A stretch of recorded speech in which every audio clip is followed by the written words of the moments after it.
నమస్తే గురువుగారు. శ్రీమాత్రే నమః. ఎలా ఉన్నారు గురువుగారు? అద్భుతంగా ఉన్నాను. అమ్మవారి అనుగ్రహంతో మీ అందరూ కూడా అద్భుతంగా ఉండాలని మనస్ఫూర్తిగా కోరుకుంటున్నాను. గురువుగారు, దాదాపుగా అందరూ తూర్పు దిక్కునే చూసుకుంటే బాగుంటుందని చెప్పేసి ఫిక్స్ అయిపోతారు. అంటే ఇంటికి సంబంధించినవి. అంటే అది ఎంతవరకు నిజం గురువుగారు? తూర్పునే ఎంచుకోవాలని ఎందుకు అనుకుంటారు?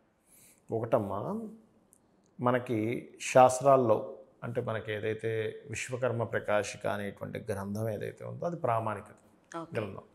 అందులో ఎక్కడా కూడా మరి ఏ పేజీలో కూడా రాసి పెట్టలేదు ఇలా ఏమని తూర్పు మాత్రమే మంచిది, ఉత్తరం మాత్రమే మంచిది, దక్షిణము పడమర మంచిది కాదు అని ఎక్కడా రాయలేదు. అందులో ఉన్నటువంటిది ఏంటంటే మీ పేరేమిటి, మీ పేరులో ఉండే మొదటి అక్షరాన్ని తీసుకోవాలి. ఉదాహరణ నా పేరు నానాజీ పట్నాయక్. నా అనే అక్షరం అంటే నా అనే అక్షరం తా తా దా దా నా అంటే తావర్గులో ఉంది. ఈ తావర్గులో నా యొక్క నామం ఉంది. ఈ తావర్గుకి వాస్తుకి వర్గు నిర్ధారణ అనేటువంటిది ఉంటుంది. అంటే ఆ నుంచి అమ్మహ వరకు తూర్పు, ఆ తర్వాత కావర్గు ఆ కా చా టా తా ప ఈ నుంచి అమ్మహ తర్వాత కక గగ అంటాం కదా. కక గగ అనేటువంటిది ఏదైతే ఉందో అది ఆగ్నేయము. దాని తర్వాత చ చ చ జ జ ఇట్లాగా మొత్తం ఏంటంటే అష్టవర్గులు ఆకా చా టా తా ప అని ఇట్లా ఉంటాయి. ఈ అష్టవర్గుల్ని తీసుకొని మీ పేరులో ఉండే మొదటి అక్షరాన్ని తీసుకొని క్యాలిక్యులేట్ చేస్తారు. అంటే అలాగా స్వవర్గ అవుతుందా, తృతీయ వర్గ అవుతుందా, అంటే వీళ్ళ పేరు నుంచి 3వ వర్గులో ఇల్లుందా, లేకపోతే వీళ్ళ పేరు నుంచి 4వ వర్గులో ఉందా, 5వ వర్గులో ఉందా, 6వ వర్గులో ఉందా అని దాన్ని బట్టి ఒక్కొక్క పేరుని బట్టి వాళ్ళని పిలిచే పేరే. ఇక్కడ చాలామంది నేను అడిగితే కూడా ఏమంటారు, ఇప్పుడు నేను నార్మల్గా ఎవరైనా ఇప్పుడు గృహం కట్టుకుంటాను లేదా గృహం కొనుక్కుంటానంటే మీ పేరు ఏం పేరు చెప్పండి ముందు అంటారు. వెంటనే వాళ్ళకి వచ్చిన సందేహం ఏంటంటే ఏమండి మా పేరు నక్షత్రం బట్టి పెట్టలేదండి అంటూ ఉంటారు. కానీ ఇక్కడ ఇంకొక విషయం మీకు చెప్తాను. నక్షత్రం బట్టి పేరు పెట్టుకోమని ఎక్కడా చెప్పలేదు, గుర్తుపెట్టుకోండి. వ్యవహారిక నామము నక్షత్ర నామం రెండు ఉంటాయి. నక్షత్రం పరంగా ఈ పేరు, కానీ వ్యవహారికంగా ఇంకో పేరు పెట్టుకోమని చెప్పింది శాస్త్రం. వ్యవహారిక నామం వేరుగా పెట్టుకోవాలి. ఇప్పుడు నాది అనురాధ నక్షత్రము అనుకోండి, అప్పుడు ఏమనుకుంటారు నా నక్షత్రం పెట్టుకో, కానీ నాది పుబ్బా నక్షత్రం చెప్పాలంటే.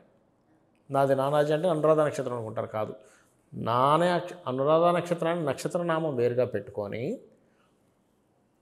ఏదైతే ఇంకొక పేరు పెట్టుకోవాలో ఆ పేరు పెట్టుకోవచ్చు సపరేట్గా కావాలంటే, అంతేగాని నక్షత్రం పరంగానే పేరు పెట్టుకోవాలని రూల్ లేదు. అలాగే నేను చాలామందిని అడిగినప్పుడు మీ పేరేం పేరు చెప్పండి, మీకు ఏ డైరెక్షన్ పనికి వస్తుందో చెప్తా అంట.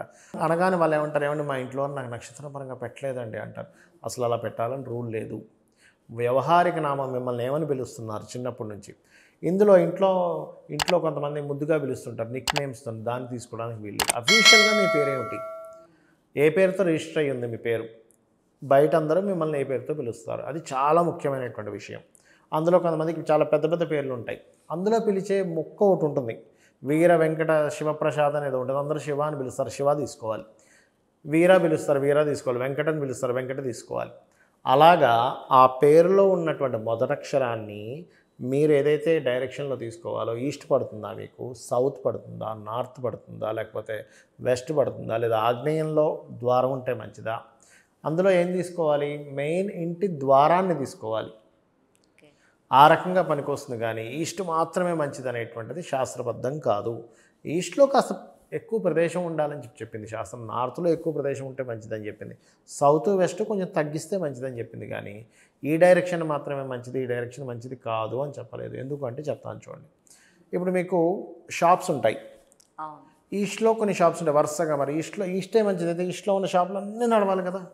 అందులో ఒకళ్ళు ఎందుకు నష్టపోతున్నారు? నార్త్ మాత్రమే మంచిది అయితే నార్త్లో ఉన్నవన్నీ నడవాలి. నార్త్ సైడ్ ఉన్నటువంటి షాప్స్ అన్నీ నడవాలి, ఒక్కడు కూడా లాస్ అవ్వడానికి వీల్లేదు.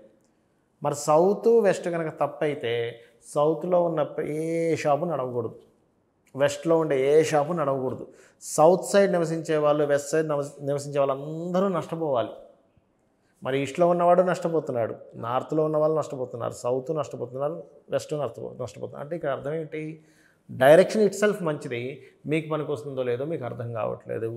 నాకు ఈ చొక్కా సరిపోయింది, ఇదే చొక్కా చిన్నపిల్లడికి వేస్తే వాడికి సరిపోదు. బక్కగా చిన్నపిల్లడు 10 ఏళ్ళ పిల్లడు ఉన్నాడు, ఆయనకి వేస్తే సరిపోదు.